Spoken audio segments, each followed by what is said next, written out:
On va juste terminer avec cette référence sur la table et de faire un petit peu, j'ai envie de dire, une synthèse de tout ce qu'on a pu étudier ensemble sur la table. Et si vous vous souvenez, on avait abordé cette question de la table, n'est-ce pas, avec les pieds, avec les bâtons, qui sont là pour la porter et les mettre, eh bien, au vu de tous, surtout au moment des fêtes, où le peuple voit la table qui s'élève, n'est-ce pas, voit cette table pour mettre en évidence, encore une fois, le lien affectueux qui rattache Akadosh Baruch Hu au peuple juif et qui passe évidemment par le biais de la parnassa, dont je rappelle le fait qu'il y ait du pain sur la table. D'accord? C'est partie des sujets qui me tiennent à chaque fois à cœur, de bien rappeler encore une fois cette notion, encore une fois, de l'économie animée par la sainteté du Beth Amikdash. C'est la table. Allez, on avait évoqué cela. Au niveau de l'économie, c'est pas chaque élément dans le Beth Amikdash a un sens bien précis. La table, elle est rattachée à l'économie. Il y a une économie prospère à partir du moment où les gens ont à manger. Exactement. Mais avec ce but, encore une fois, clairement, de pouvoir justement manger et cette satisfaction de savoir que la Baruch se soucie constamment que chaque juif ait à manger sur sa table. D'accord? Maintenant, Beyameh Arigalim. On reprend la source numéro 11 du Rav Haralap. D'accord? On avait évoqué plusieurs problématiques. Source numéro 11, tu l'as en bas. Le Meï Maram, le Rav Harlap, qui explique les choses suivantes. D'accord? Vous avez en tête, bien évidemment, que nous ne parlons pas de Parnassa au sens de richesse individuelle, encore que je rappelle que nous n'avons aucun problème dans la tradition juive qu'il y ait des gens immensément riches. On se rappelle de Rabbi Houda qui était riche, par exemple, et qui pouvait subvenir aux besoins de tous les étudiants à la yeshiva. Le problème n'est pas question d'argent. Le problème est question de savoir qu'est-ce que je fais avec mon argent, en réalité. Et donc, automatiquement, il y a des gens plus riches, des gens moins riches, mais nous parlons d'unité du peuple. Toutes les tribus sont, encore une fois, interreliées l'une avec l'autre. Beyemei Aregalim, Ayum Magbiim et Ashulchan. Donc, on élevait la table, Shel Lechem Apanim, de cette table de pain de préposition, Veomrim Lahem, Reu, regardez, voyez, de proposition. C'est le terme en français qu'on a. Ah, non, c'est le panim, mais c'est le français, on dit pain de proposition. C'est les 12 pains qui sont sur la table. C'est le terme en français qui sont proposés, qui sont exposés. Donc, c'est pour ça que je Donc, Réou, Chibatrem.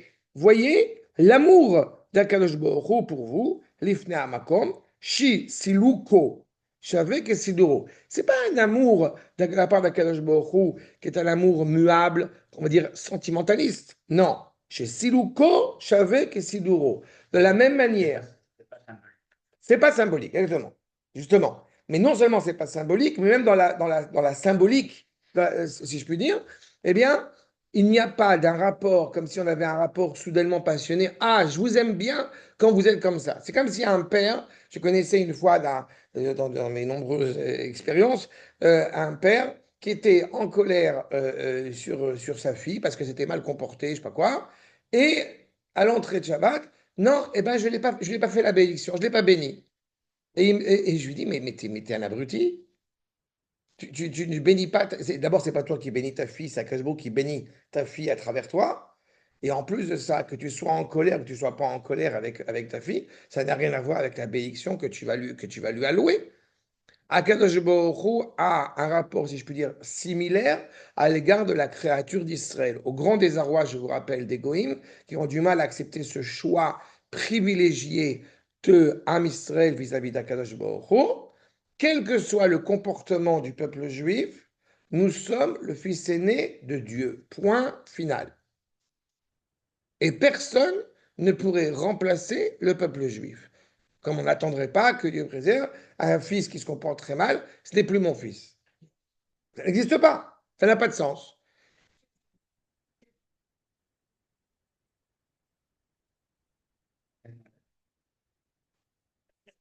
C'est l'heure du thé. Il est 18h. Non, j'en ai après. A nice cup of tea. Alors, en tous les cas, on nous indique ici à la fois Silouk et à la fois Sidour. Parce que je vous rappelle que comment était disposé le pain, chaque semaine, ce pain était ôté et automatiquement remplacé par un autre pain.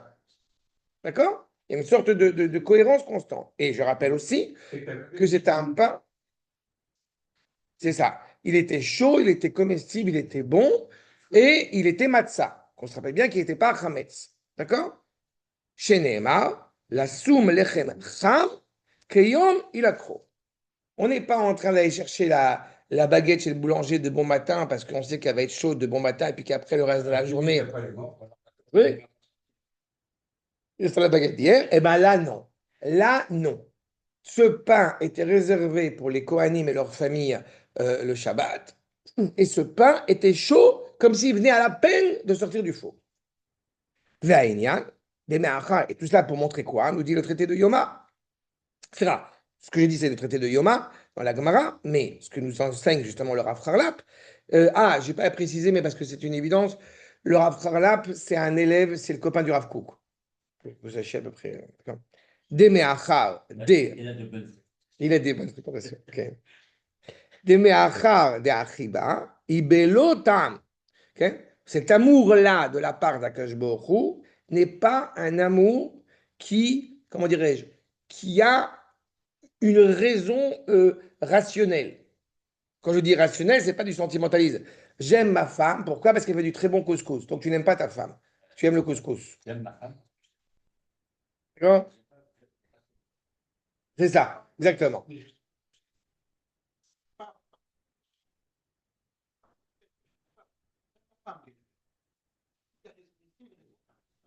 La fameuse anecdote du Rav Aviner, à qui le juif il demande à son Rav, il demande, je voudrais trouver une femme pour marier avec elle, mais je voudrais une femme belle. Et j'ai trouvé un jeu des femmes, mais bon, laisse-moi réfléchir, lui dit le Rav Aviner. Le lendemain, j'ai trouvé la femme la plus belle qui existe. Le seul problème, c'est qu'elle est mariée avec moi. Il faut se rappeler évidemment avec le ton, avec, voilà, avec, Matsati Taïcha, ah, le rabbiner, c'est bon, prêché. Alors, ça, en tous les cas, c'est ça. Il y a un amour de la part d'Akadosh Baruch Hu à l'égard donc de Ham Israël qui ne suscite aucun intérêt, aucune raison, encore une fois, aucune justification. D'accord? Vezvara alo imya bechira shelifnei abria. Pourquoi Akadosh Baruch Hu a choisi le Ham Israël, comme on dirait aux enfants, aux petits-enfants, c'est comme ça.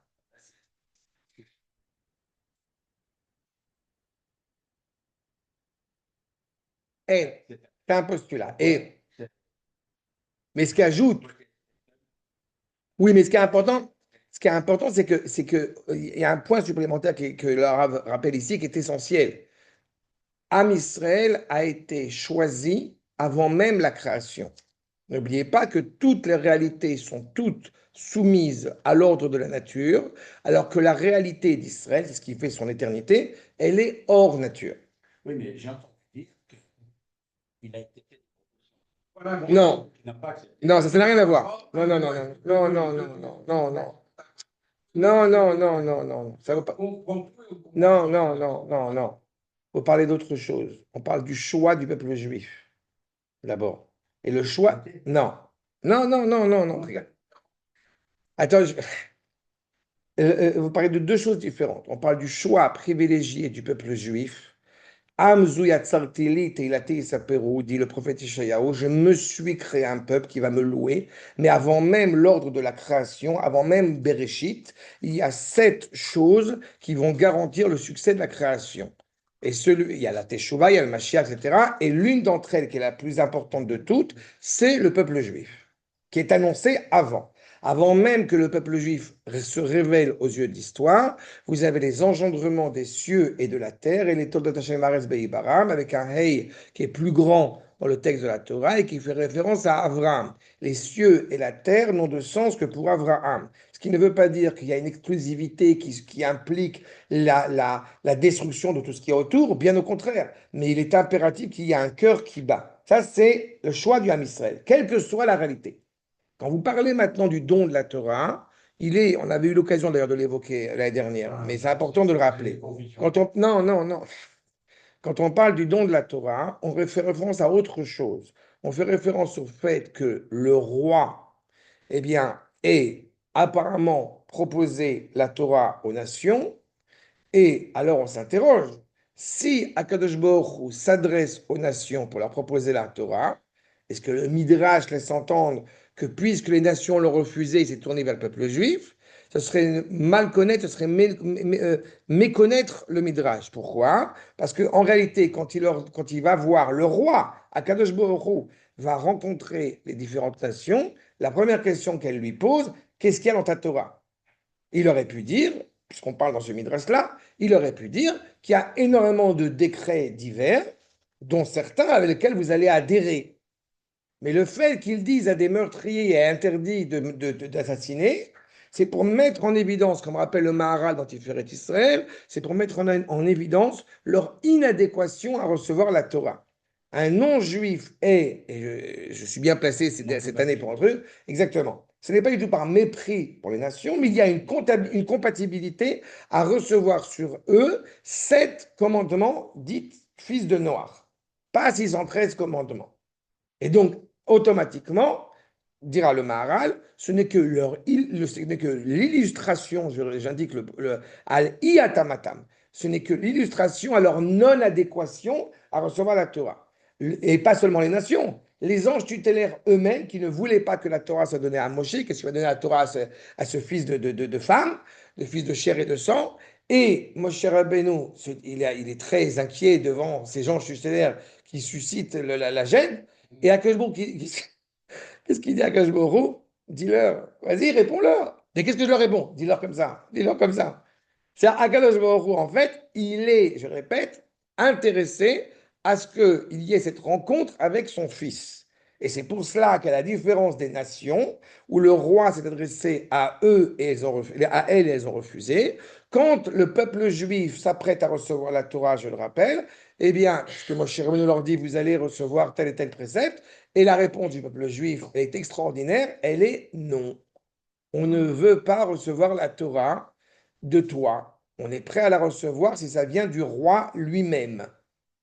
Et donc, il y a cette préparation qui est en marche, en main propre. Et là, et le verset dit lui-même, c'est un sujet que j'avais souvent traité, qui est fondamental, qui est essentiel, que quand ils vont voir Bedaberi Imar, Vegam becha ya'aminu. Quand ils vont voir que je te parle, ils auront aussi confiance en toi. Qui dit ça? Akadosh Baruch Hu. C'est qui le aussi confiance? C'est en Moshe. On n'a aucun problème avec Akadosh Baruch Hu. Parce qu'on est intimement rattaché à lui dans notre essence profonde. Parce qu'on est les fils d'Abraham, Yitzhak et Yaakov. Mais en revanche, on n'est pas prêt à recevoir cette parole, ça ne vient pas du roi lui-même. D'accord? Pour le peuple. Mais ce n'est pas la garantie. C'est la volonté de rencontrer comme un couple, la volonté que le mari rencontre sa femme. Yom Simchat Libo, Yom Chupato. La Chupa, c'est Shavuot. La Ktuba, c'est la Torah. Le Khatan, c'est Akadosh Baruch Hu. Et la bien-aimée, c'est Am Israël. D'accord? J'ai inventé cette image à l'instant et Shlomo Amelech l'a repris dans Shir HaShirim.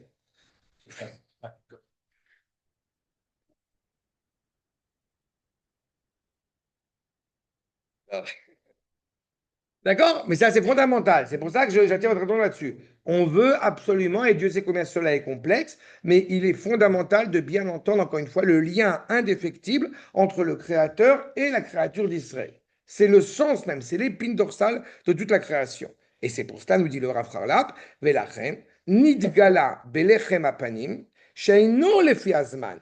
Si encore une fois, c'était susceptible au temps, alors dans ce cas-là, le pain, au bout d'une semaine, il serait pourri. Sous-entendu, je vous aime bien, mais bon, on est mariés depuis 25 ans, ça y est, va dire je t'aime toutes les 5 minutes. Passe à autre chose, que Dieu préserve. C'est exactement cette problématique-là. Mais c'est exactement cela. C'est-à-dire que justement, le fait que le pain soit constamment chaud, quand je l'enlève et quand je le mets, c'est pour mettre en évidence le fait que le lien, l'amour entre Akash Borou et Am Israël n'est pas soumis au temps, n'est pas soumis aux intempéries du temps. N'oubliez pas que dans les jeûnes que nous commémorons, il y a notamment le jeûne du 17 Tammuz, l'abrogation du Korban Tamid, ce qui a été du sacrifice qu'on sacrifiait au quotidien et qu'on resacrifiera à Bezrat Hashem, qui a été un drame.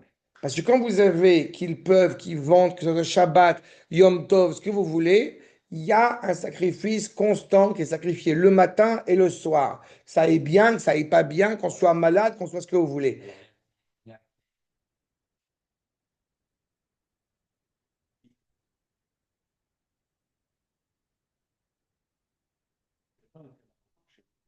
On D'accord. n'est pas divorcé avec le temps. Non, au contraire. Mais on donne sens au temps. Mais c'est ça la nuance fondamentale. Là,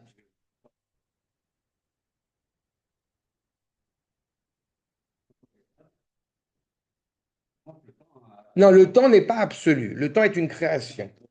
Mais tu as raison. T'as raison. Nafran, nafran. Exactement. Mais, là, mais on donne justement. on est dans le temps. Exactement. Parce que justement, tu as les deux possibilités quand tu as un rapport au temps.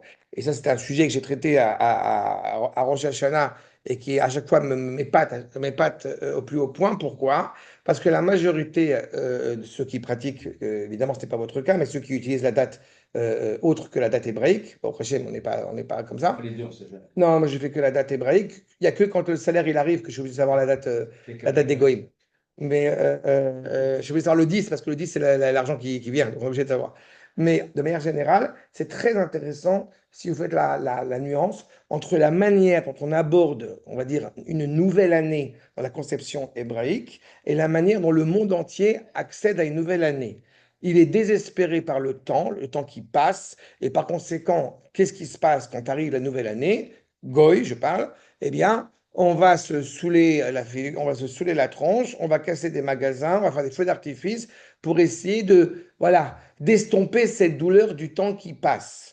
Alors que dans la tradition juive, il y a une introspection à Rosh Hashanah qui nous fait comprendre qu'encore une fois, le temps n'est pas que simplement quelque chose voilà, qui passe. Non, c'est quelque chose qui a un sens, auquel on donne sens et auquel on accède à une pleine aspiration de justice, d'authenticité, de cohérence. Vous n'oublierez pas que c'est à Yom Kippourim que les esclaves sont libérés. Est-ce qu'on est esclave du temps ou c'est le temps à qui je donne contrôle? Disait Manitou, une fameuse phrase qui est bien connue, une fameuse aphorisme qui est bien connue, un vieux rabbin, c'est un ravagé. On ne faut pas être vieux, il faut être mûrir, il faut apprendre, mais on n'est pas désabusé, on n'est pas désillusionné par des réalités. Parce que sinon, au contraire, c'est là qu'on devient vieux. La vraie vieillesse, on peut être vieux à 20 ans, hein, c'est pas la question. La vraie vieillesse, c'est pas la problématique de l'âge, c'est le problème du rapport au temps, du rapport à l'histoire, du rapport aux actes. Exactement. Mais 120 ans, justement, 120 ans en relation avec qui? Avec Moshe Rabbeinu. C'est pas un hasard qu'on dit 120 ans, parce qu'on inspire à ce que notre vie elle soit aussi pleine et aussi remplie que celle de Moshe Rabbeinu. C'est ça la nuance. Avec la petite boutade à ajouter, je te souhaite d'être à 120 ans comme à 20 ans. C'est-à-dire la même vitalité à 20 ans. Mais oui, ça va. Et je te crois. Il y a des gens qui croient.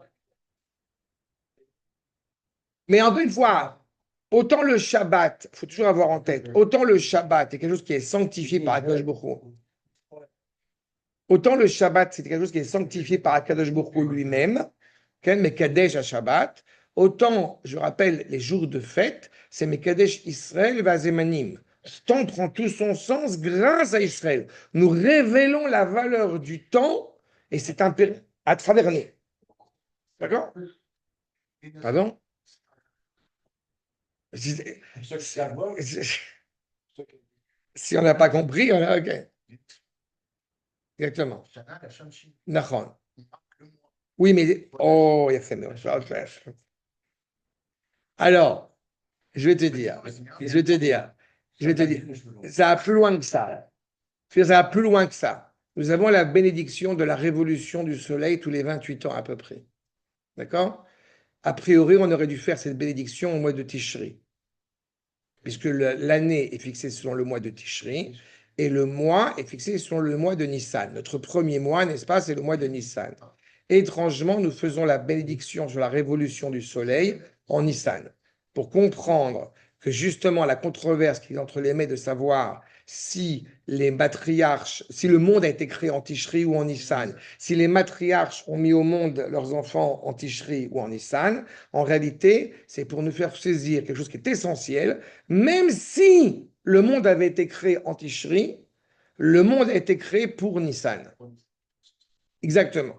D'accord? Et ça, c'est quelque chose, encore une fois, que nous reconnaissons. Je voudrais faire des cours de des heures là-dessus. Exactement. Ben, je te rappelle que Ivry, ça vient de Roubar. Ivry, la langue, mais non, mais la linguistique, en sémantique, le mot Ivry vient de Roubar. C'est Roubar, c'est un embryon. On est sorti, la matrice égyptienne a enfanté l'hébreu. Oubar, c'est un embryon. Je connaissais Obar parce que j'ai vécu. Non, Oubar, Oubar, avec Aïn.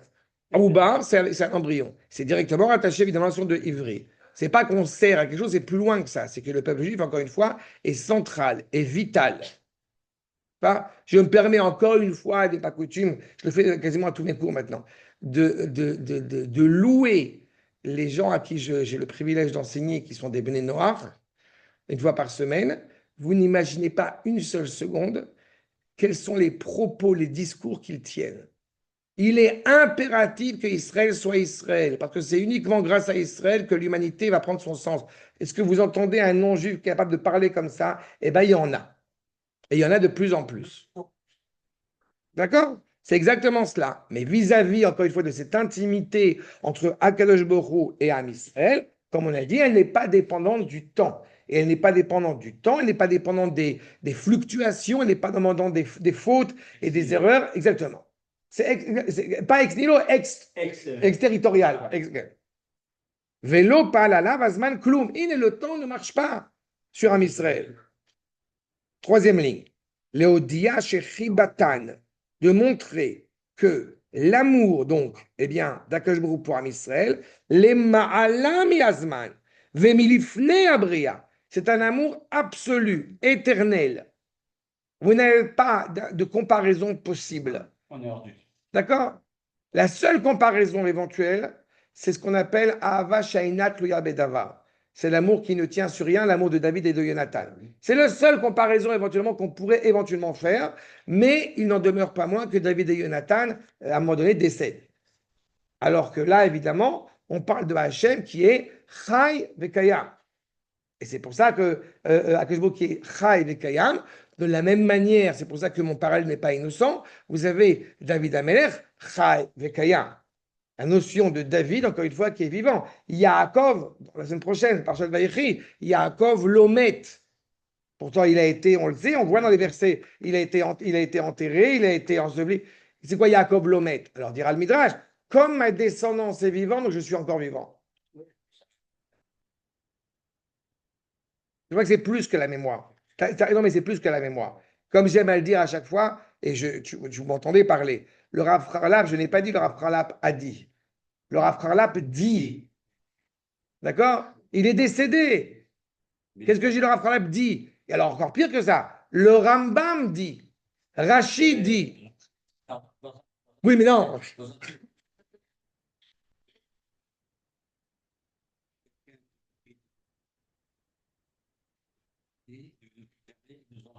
Il est là. Il est là, ok. Il est présent tout le temps. Mais chez nos maîtres, Plus qu'avant. c'est vrai. Mais chez nos maîtres, il y a une valeur qui n'est pas seulement une valeur justement de mémoire ou physique ou sentimentale. Je crois qu'il y a bien plus que ça. La capacité de comprendre que nous nous fixons, j'avais cité, je ne connaissais pas ce terme, mais maintenant je le connais, le terme de cadastre, qui ne plaît pas à beaucoup de gens, apparemment, même Enthoven qui avait dit les cadastres, machin, c'est le tabou. Le cadastre, c'est le tabou chez nous, en hébreu, mais il n'acceptait pas cette idée que le Tanakh soit un cadastre. Mais quand je parle du Rambam, notamment, la personne qui est en face de moi, elle se tait. Parce que tu peux rien dire, c'est le Rambam, tu fermes ta bouche. Et quand on n'est pas conscient de ce que ça implique, alors on a un problème. On a un problème, c'est cette valeur absolue, encore une fois, de la Torah. Ah, mais c'est pas un problème. Oui, non, mais c'est pas toi personnellement. Mais bien sûr, bien sûr. C'est une vraie réalité. Et cet amour d'Akadosh Baruch Hu, encore une fois, pour Am Israël, je répète, il est inconditionnel ou inconditionnel. Pas inconditionnel, inconditionnel. Il n'est pas dépendant de quoi que ce soit. Donc il est au-delà du temps, il est au-delà de l'espace, ou mitor achiba azot, et c'est pour cela que dans cette affection, Nikra Elohe Israël, chez Meyached Akadosh Baruch Hu et Shmo Aleem. C'est pour ça qu'il est appelé le Dieu d'Israël. Pas parce que, encore une fois, on veut le réduire. Non, je m'unis avec vous. Quand on est au Har Sinaï et qu'Akadosh Baruch Hu donne la première parole qu'on a entendue, Ana Katavet Amen. Je me suis donné. Moi, j'aime bien, moi, je respecte Dieu, mais la Torah, les rabbins, ça me saoule. Ah, très bien. Donc, tu n'as pas de respect pour Akadosh Baruch Hu. Parce que le Tanakh et la Torah en particulier, c'est la parole d'Akadosh Baruch Hu. Comme il m'apparaît à chaque fois important de le rappeler, nous ne sommes pas le peuple du livre. C'est une abjection monumentale. Vous le trouvez dans deux endroits uniquement. Un chez Echadam, et bien avant Echadam, qui est un intellectuel du début du siècle, juif, histrioniste, etc. Et bien avant lui, il y a dans le Coran. Nous ne sommes pas le peuple du livre. Nous sommes le peuple de la parole. D'accord? Il faut être conscient de ce que cela implique. C'est cette parole qui est retransmise dans un texte. Je ne veux pas faire de digression sur le dit Tevet qui arrive, la traduction de la Torah en grec, mais si vous avez le temps, allez voir mon article sur traduire, c'est trahir, parce que c'est exactement la problématique. Il n'y a pas de plus grand drame quand la Torah devient un texte. Exactement. Ce n'est pas qui devait Kodesh. Ce n'est pas qui devait Kodesh. Non.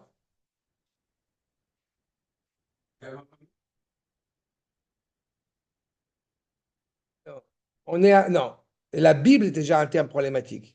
D'accord? On n'est pas le peuple du livre, on est le peuple de la parole d'Akadosh Baruch Hu.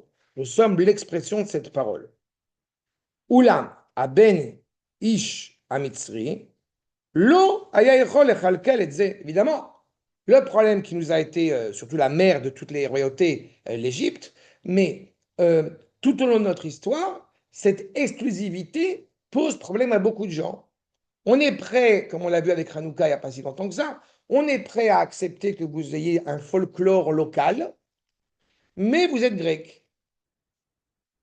Et on vient, on dit, non, non, non, on n'est pas grec. D'accord? On n'est pas grec. On a une particularité qui nous distingue de vous. Ah, mais est-ce que tu tiens, c'est un discours de gauche? Non, je ne suis pas de gauche, je suis toranique. Mais est-ce que tu tiens, c'est un discours d'extrême droite? Non, non, je suis toranique. Je n'ai pas dit coranique, hein, on va pas le...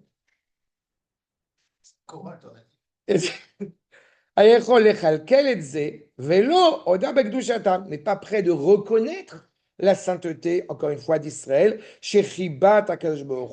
la sainteté, l'affection particulière, absolue d'Akadosh Baruch Hu à l'égard du peuple juif, qui existe, comme on l'a dit, qui préexiste à la réalité, od lifnei Havaya, venikra Elohei Israël, lifnei shenivra Adam, avant même que Adam fût façonné, créé, il y avait déjà un postulat essentiel ex nihilo pour le coup, qui était j'ai un lien particulier avec mon peuple, qui n'est pas encore là, mais il est prêt. C'est comme si vous demandiez à une femme enceinte, en l'occurrence, encore la femme enceinte, elle a déjà quelque chose, mais comme si vous demandiez à une femme enceinte, à partir de quand tu as commencé à aimer ton enfant? Bah, à partir du moment où l'infirmière, elle a dit que tu es enceinte, c'est fini. Hein? Mon mari m'a regardé. C'est ça. Bien sûr. Comme il est toujours important de le rappeler, mais c'est compliqué à voir. C'est que le Chacham qui voit. Le Chacham aurait un olad, mais tu as raison. Mais la Torah, comme j'aime à le rappeler, nous parlons des engendrements. C'est le sens de l'histoire.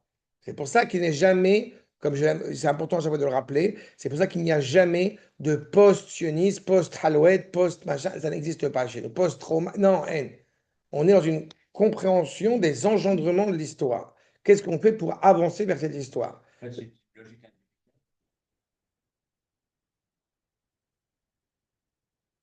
Parce qu'en plus, en plus, elle se révèle à chaque fois. Et c'est pour ça que j'ai dit tout à l'heure que la question, encore une fois, de vitalité irrévocable, et c'est cette idée justement que la seule question qui doit nous interpeller, et combien, encore une fois, chacun à notre niveau, on a tous vécu cette souffrance-là, c'est de savoir si, eh bien, on aura le privilège que nos enfants vont poursuivre cette route. Et cette route, encore une fois, de l'identité d'un peuple, de l'identité d'Israël qui est rattachée à Kadosh Baruch Hu. C'est la vraie question. Et c'est la seule qui a un sens réel. C'est pas? Donc on est privilégié d'être à la maison. C'est ça. Sauf s'ils sont Chabad. Non, c'est pas vrai. C'est évidemment le seul.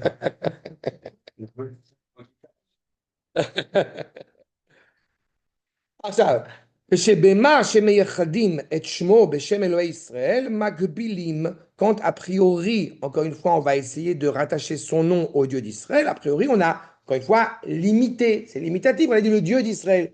Il y a un terme que j'ai expliqué dans une autre intervention, c'est la notion de monolatrie. C'est un terme qui est, encore une fois, très problématique. Pourquoi? Parce que vous avez plein de termes qui sont très différents et que je suis très précis dans ces termes-là. Monothéisme, monisme, monolatrie. Vous allez me dire, on fait de la philosophie, on fait du vent. Non, alors justement, le monothéisme qui nous pose problème, en tout cas, il me pose problème dans la conception hébraïque, c'est de croire que je mets Dieu devant moi. Je crois en un Dieu. Nous ne sommes pas monothéistes, selon ce postulat-là, parce qu'en réalité, nous sommes inscrits dans ce projet divin de l'unité absolue. Donc, on n'est pas dans le monothéisme, on est dans le monisme. Le monisme, c'est-à-dire qu'on est inscrit dans ce qu'on appelle en hébreu Achdut Kolelet. Tout est inscrit dans le projet divin. La révélation d'Akadosh Baruch Hu, c'est comme j'ai dit, j'ai donné des sources, pareil, l'intelligence artificielle, là, si vous avez le temps, l'infini et le néant. Truc de 6 minutes que j'ai mis en place. Et à ce rapport-là, vous prenez encore une fois un glaçon. Un glaçon, c'est de l'eau. Et pourtant, c'est déjà plus de l'eau. Mais on ne peut pas distinguer réellement le glaçon de l'eau. Bon, et ben le monisme, en réalité, c'est que ça implique une prise de conscience, et ça ne peut se faire réellement qu'en Israël en tant que peuple, où il y a un lien indubitable entre la dimension physique, la dimension spirituelle, mystique, à tous les niveaux. Il n'y a pas de séparation ou d'union de politique et de religion. D'un point de vue hébraïque, ça n'a pas de sens. Parce que quand on parle en hébreu, justement, on comprend que tout est inscrit dedans. Ou de la même manière que vous avez le mot davar. N'est-ce pas? Davar, c'est un objet. Mais justement, c'est-à-dire que la parole, elle devient un objet à part entière qui est fécond pour pouvoir, encore une fois, perdurer une réalité.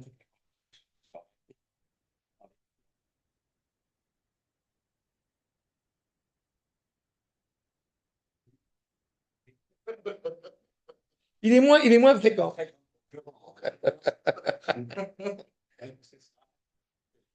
Non, juste pardon, sur la monolatrie, ce que j'ai indiqué, donc monothéisme qu'on a compris, parce que mono c'est un et théo, c'est donc Dieu.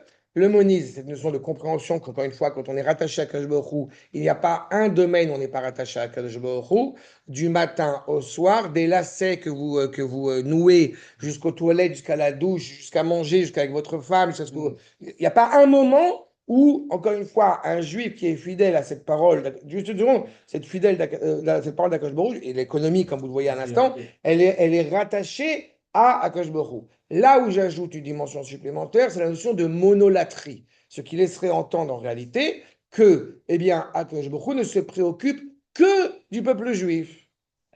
C'est là que je voulais en venir. C'est une erreur. Ah, ok. C'est ça la monolatrie. C'est ça la monolatrie. De dire qu'il y a D'accord. un parmi d'autres. D'accord. Parce que non, il y a un Dieu pour tout. Exactement. Pour tout le monde. Exactement. Dans cette situation-là, C'est exactement ça. bon. C'est exactement ça. Et la petite tâche, Mais non, c'est le cœur. Ah ben c'est le cœur. Ah ben c'est le cœur. Oui, mais c'est le cœur. C'est ça la difficulté. Non, mais c'est important. Non, parce que oui, mais c'est important de bien signifier parce que tu peux y éventuellement sans bougie. Encore une fois, on a besoin clairement de ce cœur pour que le monde puisse exister. Un homme, tu enlèves un bras, il continue à vivre. Il n'a pas de cœur, il ne peut pas vivre. C'est pour ça que la présence de Ham Israël, encore une fois, elle est essentielle. Mais il est évident, c'est pour ça que j'ai dit monolatrie, il est évident qu'elle ne peut pas négliger l'importance de chaque parcelle de la création. C'est ça, d'accord?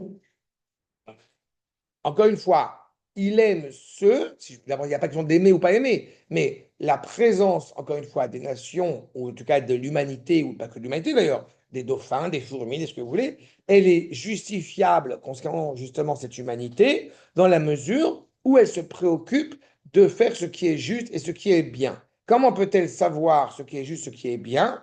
Elle ne peut le savoir, non, elle ne peut le savoir que par Israël, que grâce à Israël. Parce que nous sommes sur cette C'est le cœur de l'humanité. Mais elle en est consciente, elle est consciente, puisque tu sais très bien, comme on l'a déjà souvent évoqué, que quand tu as un vrai pogrom, un vrai génocide au Soudan, tout le monde s'en fout. Et quand tu as 15 juifs qui se font assassiner en Australie, soudain, ça fait bouleverser le monde entier sous des faux prétextes en plus. Donc le monde entier est très bien, est vraiment pleinement conscient de cette centralité. Ils s'en ont servi. Nous avons eu des avortons à travers l'histoire qu'on appelle l'islam et la chrétienté, mais ils s'en sont servis de cette centralité. Seulement son erreur, ça a été de déraciner, n'est-ce pas, eh bien, le cœur, l'origine. Et c'est la base du problème. Donc, encore une fois, ce n'est pas seulement on doit être un exemple, c'est nous devons être Israël, point. Non, mais il y a une nuance qui est importante. Parce que non, parce que quand tu dis, non, parce que quand tu dois dire on doit être un exemple, il y a cette notion de dire qu'on doit se préoccuper de trouver grâce aux yeux des nations. Ce n'est pas mon propos. Ce n'est pas mon propos. Israël se doit d'être Israël pour lui-même, comme le cœur doit être en bonne santé. Si le cœur n'est pas en bonne santé, alors automatiquement il est préjudiciable, mais c'est pas, il y a un cœur qui fonctionne.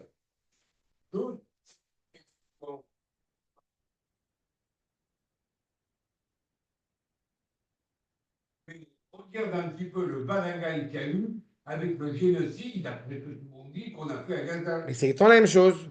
C'est ce que je dis. Mais oui, c'est pas non clair. Non. Non, non, non, non, non, mais c'est ça la même chose, c'est la même chose. C'est la même chose, c'est la centralité d'Israël qui fait que le monde, malgré lui, est conscient, encore une fois, de la centralité d'Israël, qui n'arrive pas à s'expliquer. Nous savons pourquoi. Lui ne n'arrive pas à s'expliquer. Et des juifs, malheureusement, comme dirait Béni Lévy, des juifs un petit peu déjudaïsés, ne savent pas non plus l'expliquer. Mais quand on étudie suffisamment et convenablement la Torah, on sait l'expliquer. Très bien. Top. Maintenant, en tous les cas, cet amour d'Israël donc n'est pas limité, mais il est concentré autour d'Israël. Velefichach nakav et Hashem azé. C'est pour ça qu'il a fixé ce nom de Dieu d'Israël pour laisser entendre encore une fois qu'aucune réalité, aucune nation, aucune économie, aucune politique, aucune je ne sais pas quoi dans le monde ne pourrait venir en disant je voudrais me rapprocher de Dieu sans rapport avec Israël. Eh bien ça, ce n'est pas possible. D'accord? Venitztavu, qui irgemu koleda. Et si éventuellement ils pensaient comme cela, eh bien ils n'ont qu'une seule, dirais-je, ils ont une seule fin qui est fatale. D'accord? Ils ne peuvent que encore une fois, se ruiner et se fourvoyer, puisqu'en réalité, ils ne sont pas rattachés, eh bien, au Dieu d'Israël. Kedei l'ilmod, donc il est fondamental pour pouvoir justement apprendre et comprendre que Shmo chez l'Akadosh Baruch Hu, que le nom d'Akadosh Baruch Hu, donc l'essence même d'Akadosh Baruch Hu, Mityaches Beikar al Israël, prend tout son sens essentiellement à l'égard d'Israël, son peuple, ou plutôt je traduis de manière plus précise, Am Kedosho, le peuple d'expression de sa sainteté, Venikra Elohé Israël, et c'est pour ça qu'il est appelé donc, il y a encore une fois, le Dieu d'Israël. Nous comprenons de cela que l'évocation économique à l'égard du peuple, elle est rattachée à l'amour d'Akolbrou pour Am Israël. D'accord? Et pas pour une autre raison. Pourquoi est-ce qu'il y a une telle nécessité, comme on a eu l'occasion de l'évoquer, une telle nécessité de comprendre qu'en Europe, la pluie tombe à foison et qu'en Israël, c'est une tension permanente? Pas pour justement dire, mais enfin, c'est pas normal. Si, c'est tout à fait normal. Parce que nous savons pertinemment, quand nous disons la lecture du schéma 2 fois par jour, au moins, si ce n'est pas 3 fois, que c'est parce que tu es rattaché à Kadosh Baruch Hu qu'Akadosh Baruch Hu va faire tomber la pluie. C'est-à-dire que pourquoi la pluie ne tombe pas de manière aussi évidente? C'est pour que tu n'oublies pas une seule seconde que là, tu as affaire avec le boss directement. Tous les ministres qui sont dans le monde entier, là, dit Akadosh Baruch Hu, je m'en occupe personnellement. Non, mais oui, tout à fait.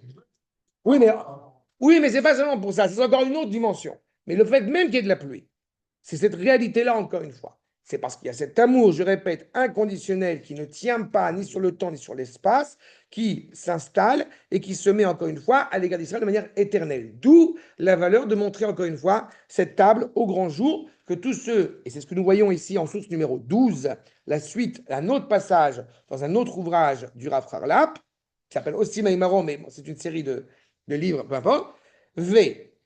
Samta Otam, accord numéro 12, Samta Otam, Shtaim, Me'archot, Shesh Amarachet, Al Shulchan Aitaher, Lefane Hashem. C'est qu'en réalité, tu as mis clairement, puisqu'on sait qu'il y a 12 pains, n'est-ce pas?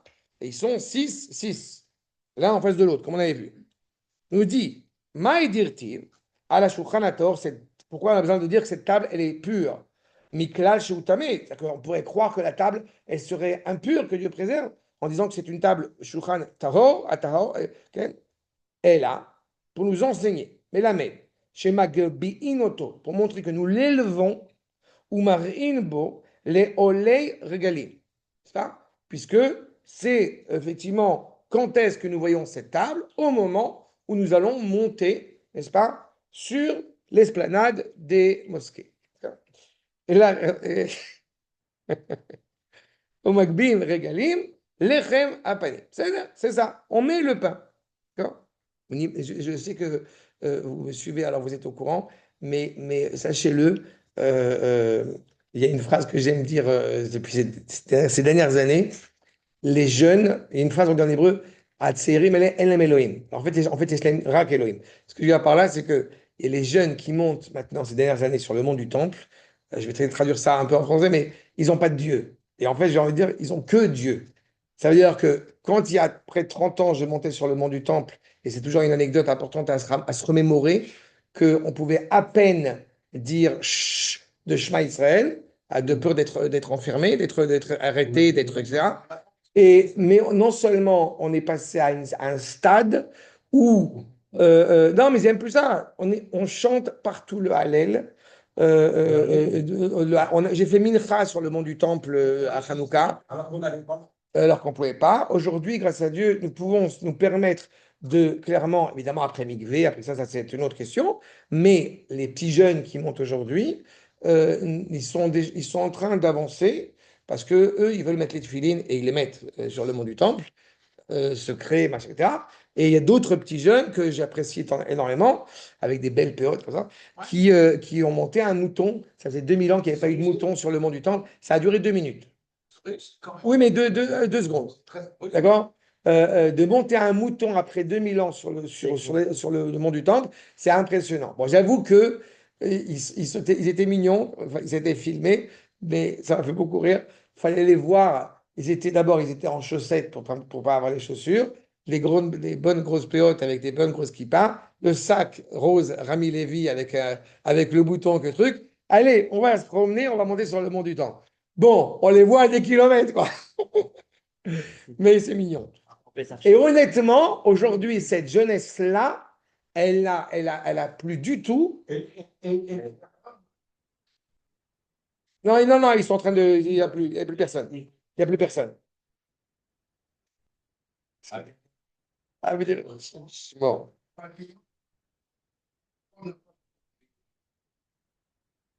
Oui, bon,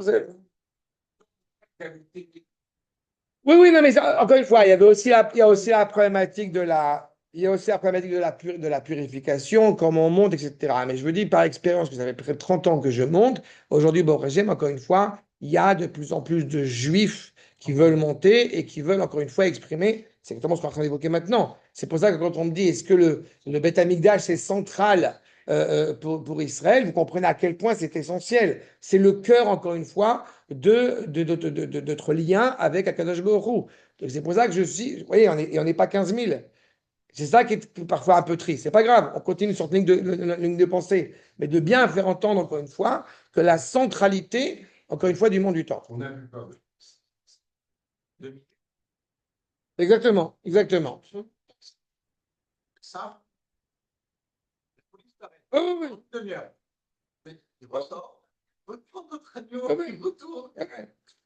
Mais il y a même quelqu'un, il y a 6 ans, il s'est fait arrêter parce qu'il s'était prosterné sur le mont du Temple. Et aujourd'hui, ils se prosternent tranquillement. C'est moi, hein, je parle. Il y a une espèce Oui, de. toi, bah, oui, tout à fait. Maïdirti. Bref, bon, Rachel. Oui, c'est Annelle qui m'a filmé. Je me rappelle. Voilà. Ouais, mais c'est plus effrayant à voir qu'en vrai. On continue. Maïdirti, Ashukhaïter, donc encore une fois, cette table qui est censée être pure, comme on a dit, face à tout ce qui pourrait être impur, on a dit justement à tous les juifs, il faut toujours avoir en tête, on parle de 3 fois dans l'année où vous avez tous les juifs en Israël et même parfois au-delà qui viennent se rencontrer à Jérusalem. Aujourd'hui, on vit une vie, excusez-moi du terme, on vit une vie bourgeoise. Et moi, je vous parle d'une réalité où on ne voit pas son cousin qui a un champ dans le sud. On ne le voit pas si c'était ces 3 fois dans l'année. Viens, il y a tonton, il y a cousin, il y a machin, c'est la Verbringen, comme on dirait en arabe. Verbringen, la grosse fiesta. Et Ok. là, voilà, C'est ça, exactement. On il y a toute cette dimension-là. Donc c'est ça. On monte là-bas. Et on voit le lechem apanim, on voit ce pain. Ve'omrim lahem, voyez, regardez, observez. Chibatrem lifnei hamakom, combien vous êtes choyés par Akash Baruch Hu, comme on a dit, siluko, kesidoro, à la fois quand on enlève le pain que quand on le met. Évidemment, quand vous entendez, on enlève le pain et on le met, comme vous avez indiqué, c'est 1 fois par semaine. Donc, comment est-ce que le peuple juif peut voir ça? C'est très simple, il y a Sukkot. Simchat Bet HaShoeva toute la semaine, donc on sait évidemment qu'on va voir ce changement de pain. Comme il est dit, Rabbi Shua ben Levi, Nes Gadol, et évidemment il y avait un grand miracle, Knesa Belechem Apanim, Kesiduro, Karsiluko. Comme on a dit, le pain était chaud à la fois en le mettant et à la fois en l'enlevant, en l'ôtant. Chez Nehemar, la Soum Lechem Chom Beyom Ilakro, comme on a vu dans le traité de Chagiga, n'est-ce pas, que le pain est comme il faut au début et après. Biuradava, qui saute Kol Akil Kulim. En fait, tout ce qui est la base des nuisances, des nuisibles, si je puis dire, ou rak shemit rachakim minamakor. Plus on s'éloigne, malheureusement, d'Akadosh Baruch Hu, ce sentiment de proximité et d'éloignement, il n'est que chez nous. Il n'est pas chez le Créateur. Le Créateur est immuable, bien évidemment. Mais de notre point de vue à nous, on se rapproche ou on s'éloigne d'Akadosh Baruch Hu. Quand est-ce qu'on s'éloigne et quand est-ce qu'on s'en rapproche? Je vais être un peu dur. Shulchan Aruch, pas Shulchan Aruch. C'est aussi simple que ça. D'accord? Ça veut pas dire que quand on fait le Shulchan Aruch, alors automatiquement on a tout gagné, mais il est indubitable que ce n'est pas un sentiment personnel. D'accord? Tu veux te rapprocher d'Akadosh Baruch Hu, voici la méthode, voici le moment, voici comment tu dois le servir. Il y a une image que j'aime citer qui va te plaire, c'est la boule du tank, la balle du tank. Pourquoi? Parce que vous bougez le fût du tank de 2 millimètres. C'est 2 millimètres. Eh bien, il a fait, mais ça ne va pas tomber sur Grèce, ça va tomber sur la mer Méditerranée. Donc, si vous voulez que la balle, elle tombe juste en plein milieu de Gaza, alors il est impératif de faire exactement ce que le Shulchan Aruch demande. C'est ça qu'on est en train de nous dire. Soyez conscients.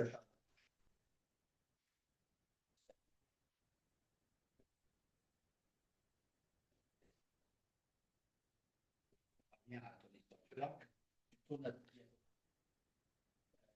ça va à droite et tu tournes puis ça va à gauche. Rappelle-toi, Rien n'est statique, même ce qui paraît complètement figé. rappelle-toi que, rappelle-toi bien de cette idée que tu as un peu évoquée dans le truc. Rappelle-toi bien de cette idée quand on parlera de l'Arche d'Alliance.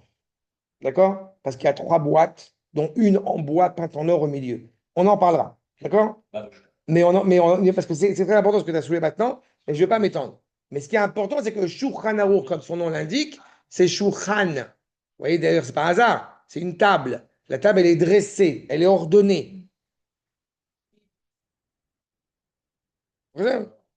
Mais c'est ça, Kemakor ou Midame la Elion. Quand tu es rattaché à Kadosh Baruch Hu, c'est une notion qui est essentielle dans la tradition juive et qui différencie le roi des rois, Melech Malcham Amlachim, du roi de chair et de sang. À savoir, quand vous êtes proche de Louis XIV, vous n'avez pas peur de Louis XIV.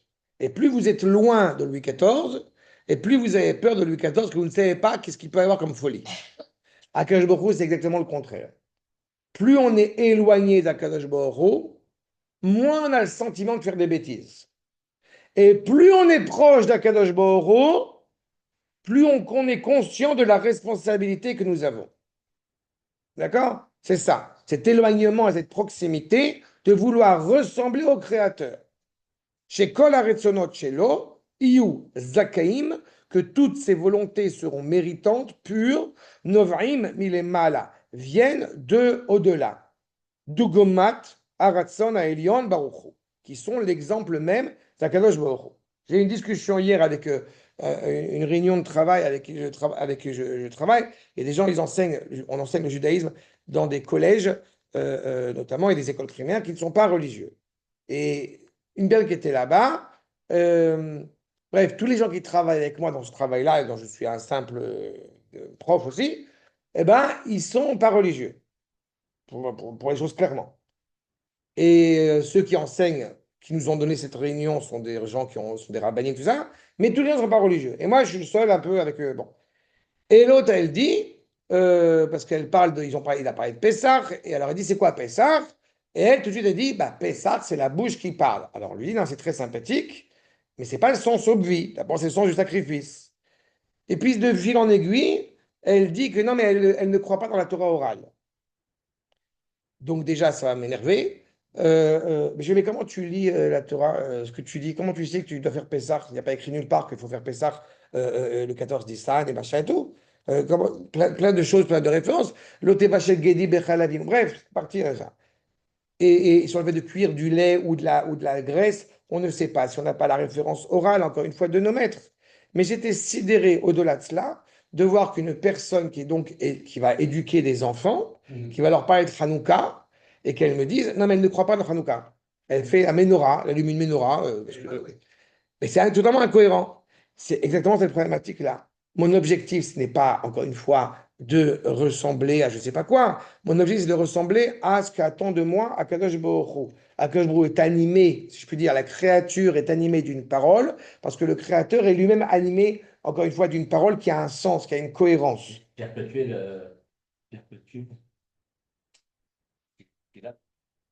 Oui, c'est ça. Mais même, même avant la création, puisque tu sais que la Torah a été donnée, la Torah a été, si je puis dire, Akadosh Baruch Hu a attendu patiemment 936, je crois, des générations avant la création Oui.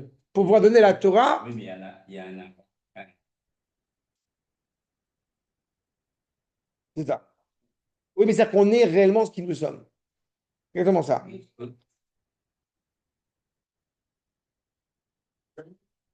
Encore une fois, c'est ça. Tu peux ne pas savoir, mais quand tu as une idéologie totalement abjecte, je vais te dire plus que ça. Quand tu as une idéologie totalement abjecte, telle que c'était le propos, eh bien, automatiquement, ça devient très compliqué. Mais ce qui était intéressant, c'est que la personne en question, elle me voit comme ça commencer à bouillir. Elle me dit, mais tu es très présomptueux. Ça, je connais, évidemment, ça me poursuit, je m'en fous. La réalité, c'est que quand tu dis une phrase, chacun a le droit, comme on dit, de penser ce qu'il veut, de dire ce qu'il veut. Mais quand tu parles de Torah, je suis une vipère. Voilà, je ne sais pas plus que ça. Non, non, je ne dois rien du tout. Je ne dois rien du tout. Non, non, je ne dois rien du tout. Quand on parle de Torah, où tu dis ce que tu dis, c'est juste ou c'est une aberration. Exactement. C'est ça. À partir du moment, mais le propos, il n'est pas là. Le propos, il est, encore une fois, aux yeux. Dans une école laïque. Et c'est pas la question, Aval. C'est pas la question. On transmet des valeurs. On transmet des valeurs, encore une fois. On transmet une parole. On transmet une parole. Et il y a une incohérence. Non, mais le terme qui a été, c'est pas question, le terme qui a été dit par Saget est un terme très juste. On parle de cohérence. Quand j'enseigne la Torah à des enfants, des adolescents qui ne sont pas, comme on dit, religieux, je n'ai pas aucune incohérence dans mon propos parce que je parle encore une fois d'une Torah qui s'adresse à un peuple et à mon grand bonheur, si je me permets de le répéter, les adolescents et adolescentes, eh bien, quand j'ai commencé le premier cours, où j'ai posé la question, est-ce qu'il y a une légitimité, est-ce qu'il y a une justification à être là? Et leur réponse a été, j'étais ému, elle était extraordinaire. Il n'y a même pas aucune question à se poser. Nous sommes juifs et donc par conséquent, le Tanakh nous parle à nous en tant que peuple juif. Quand il y a une cohérence par rapport à des gosses qui sont encore une fois limpides par rapport à cela, ils n'ont pas de connaissances, c'est pas grave. Je ne veux reprocher à personne de ne pas avoir de connaissances, on est là pour apprendre. Là où je suis comme ça virulent, c'est quand une personne prétend avoir une connaissance et il s'avère que cette connaissance est totalement erronée et abjecte. D'accord? La problématique vis-à-vis d'un propos comme celui-ci, encore une fois, la problématique, c'est toujours la problématique. Nous ne parlons pas d'un texte, je réitère ce que j'ai dit, nous ne parlons pas d'un texte où nous parlons d'une parole qui a été transmise par le Créateur à un lecteur qui est conscient de ce lien avec le Créateur. J'ai un garçon, il y a quelques années de cela, qui voulait rentrer en yeshiva et qui avait le souhait, c'est pour ça que je vous ramène des sources dans ce que je dis, qui avait le souhait de dire, je vais étudier le texte, mais sans commentaire, sans rien. Ça se rappelle en hébreu, Torah Yechefa, la Torah sans sandales, sans rien. Et je lui dis, mais tu peux pas, parce qu'encore une fois, tu as déjà une interprétation que tu donnes à la Torah en tant qu'Israélien, qui est ta propre interprétation parce que tu comprends l'hébreu. Donc, quand tu vas lire ce texte, tu vas le lire selon ta mentalité actuelle, contemporaine. Donc, on a un problème. Et alors, il me dit, mais je ne comprends pas. Quand je lis, alors ça, j'aime beaucoup, quand je lis Albert Camus, je lis sans un truc. Alors, je vais d'abord, c'est pas Albert Camus, c'est Albert Camus, déjà. Et à moi, il a trouvé. Il a trouvé la bonne personne pour me chauffer sur la littérature. Non, mais surtout, voilà. Là, mais j'ai une licence de littérature. Si tu veux me parler de littérature, viens, je vais te rentrer dedans. C'est des trucs. Et quand on parle encore une fois du fait de ça, je dis, mais quand justement tu lis la Torah, c'est pas Albert Camus. Et même, encore une fois, ce qui était le cas, je rappelle toujours en littérature, à savoir ce qui est important, c'est quelle lecture nouvelle tu vas apporter. Mais là, excusez-moi, et c'est pour ça que je reprends ma dimension, mon côté virulent, l'avis de David Benita, on s'en fout. On n'est pas là pour écouter l'avis de Pierre, Paul, enfin, Yaakov, Réhouven et Mahmoud. Non, on est là pour savoir qu'est-ce que Akash Bokhu me dit. Qu'est-ce qu'il y a dans l'air? C'est ça. Mais je veux dire une chose, pardon.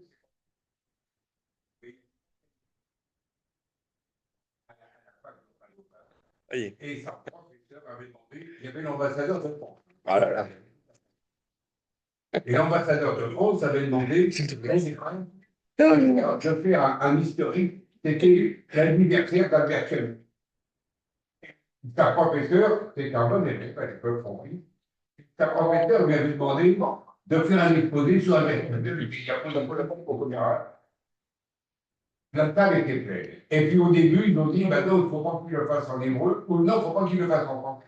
Oui, il ne faut pas qu'il le fasse en hébreu, il faut qu'il le fasse en français. Donc l'ambassadeur était content.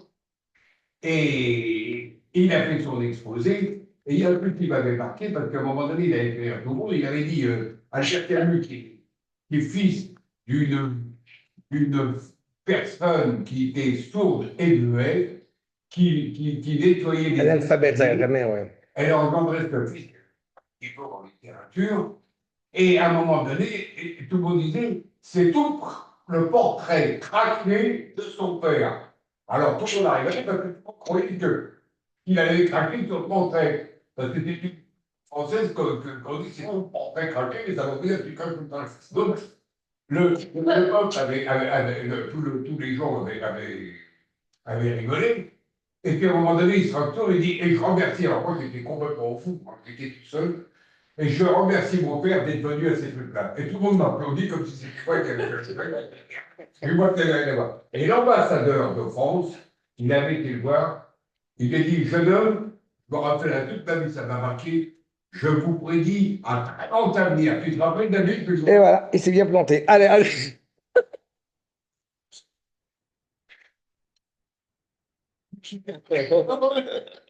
Bon, en tous les cas, mais je suis très content. Je suis très heureux de faire ce que je fais. Et de plus en plus avec les années. C'est pas au caché. En tous les cas, Rabotai, ce qui est important, c'est qu'il est évident que si on attend une connaissance et une étude et un approfondissement pour n'importe quel domaine scientifique et philosophique, j'ai le sentiment, et ce n'est pas toujours le cas entendu comme cela, d'autant plus quand on parle de Torah. on parle d'une parole, encore une fois, qui a un sens, on parle de ce lien, je répète, qui nous rattache à Akash Borou, et quand on est capable justement de s'élever, automatiquement, il y a un rapprochement. Et quand on n'est malheureusement pas capable, en tout cas, c'est pas vrai qu'on n'est pas capable, qu'on n'a pas la volonté d'eux, alors automatiquement, eh bien, je passe mon temps en plus à le répéter à plusieurs interventions à mes compatriotes, nos compatriotes israéliens qui ne parlent pas un mot de français et qui me disent avec ou sans kippa, ils ont étudié, ils n'ont pas étudié. Non, mais c'est dur. Je fais écoute, il y a 30 ans, je savais dire Ani rosté lishtot maïm karimeux. Voilà, me. C'est ce que je savais dire il y a 30 ans. Donc, j'ose dire avec, encore une fois, un soupçon d'orgueil que j'ai appris un petit peu en 30 ans. Un petit peu. Il y a même de l'arabe. Donc, ça veut dire que, encore une fois, celui qui dit ce n'est pas possible, eh bien, d'accord? Baïm Karimeux. Ok. D'accord? C'est l'essentiel, Rabotai. Donc, on a compris encore une fois la valeur de cette table. Je vais conclure sur ce point avec 4 éléments essentiels. Le premier, donc, on a compris que la table globale se rattache à ma table individuelle, elle est rattachée à la Parnassa. Le deuxième point, la qualité de la nourriture. Encore une fois, nous sommes des êtres humains, nous ne sommes pas des animaux. Donc, il y a une valeur aussi animée par la sainteté au moment justement du repas. Le troisième point que nous avons développé, c'est la notion d'unité, puisque les 6 plus 6, c'est-à-dire les 12 pains, nous parlons d'une économie à l'échelle collective. Le peuple, encore une fois, il m'importe clairement cette entité à l'échelle, encore une fois, du peuple, et nous sommes tous des membres, justement, eh bien, de cette entité. On ne pourrait pas justifier qu'une partie du peuple serait, encore une fois, à exclure. Et c'est aussi la raison, je vous rappelle, pour laquelle en aucune manière on pourrait se réjouir quand un ennemi juif au sein du peuple juif en souffrirait. Parce que c'est comme si on s'enlevait un bras, en l'occurrence un bras gauche, voire même un bras d'extrême gauche. Mais le fait est, c'est qu'il y a clairement une cohérence, encore une fois, à l'échelle globale. Et cette Oui, mais ça reste douloureux. C'est ça que je veux te dire. C'est ça la nuance. Exactement. Mais on n'est pas en train de se porter, volontaire pour couper, c'est ça, recueil de préserve. Ça a été fait dans le passé par la fille violentée, fin du livre des juges, dans la tribu de Béniamine, et ça a des implications dramatiques, justement. Parce qu'on a pu penser pendant une seule seconde qu'on pouvait se libérer, on pouvait amputer, se soulager de la tribu de Béniamine, ce qui ne serait pas envisageable. N'est-ce pas? Et enfin, dernier point, bien évidemment, cette garantie de l'économie, donc de l'affection qu'a Akadosh Baruch Hu à l'égard du peuple juif, et ce, pour l'éternité, qui est encore une fois immuable et inchangeable. Alkan, c'est clair? Ouais. On a fini la table. Baruch Hashem.